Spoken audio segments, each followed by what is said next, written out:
30 ans s'étaient écoulés depuis la naissance de Jésus à Bethléem.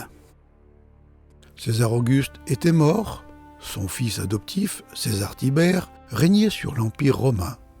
Hérode Antipas régnait sur la Galilée, Ponce Pilate gouvernait la Judée, et un nouveau prophète prêchait en Palestine. En ce temps-là parut Jean prêchant dans le désert de Judée. Il disait « Repentez-vous, car le royaume des cieux est proche ».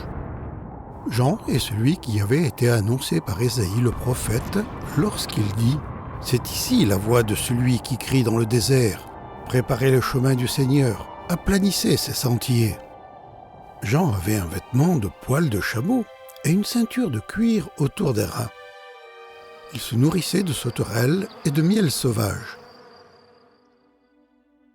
Tandis qu'ils étaient nombreux du temps de Jean à s'habiller en vêtements de fine soie et à se nourrir d'aliments de choix, Jean vivait simplement.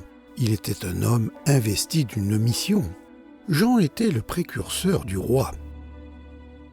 Des centaines d'années auparavant, deux prophètes, Ésaïe et Malachie, avaient écrit au sujet d'un futur prophète qui annoncerait l'arrivée du roi Messie. Ce prophète était Jean. Les prophètes précédents avaient prophétisé. Au moment voulu par Dieu, le Sauveur promis viendra sur la terre. Jean, quant à lui, prêchait. Ce moment est venu. Le Sauveur est ici. Des foules se pressaient dans le désert pour écouter Jean.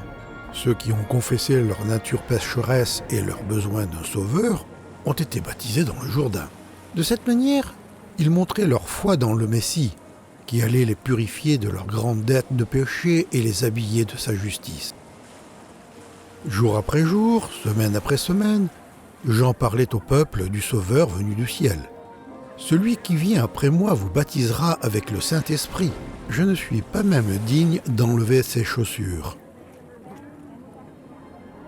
Puis, un jour, le Sauveur est venu, descendant la colline et traversant la foule, pour aller jusqu'à l'endroit où Jean baptisait. En parlant de Jésus, Jean a dit « Regardez, voici l'agneau de Dieu qui enlève le péché du monde. » Pourquoi est-ce que Jean a appelé Jésus l'agneau de Dieu? Si tu le sais, alors tu connais la mission du roi.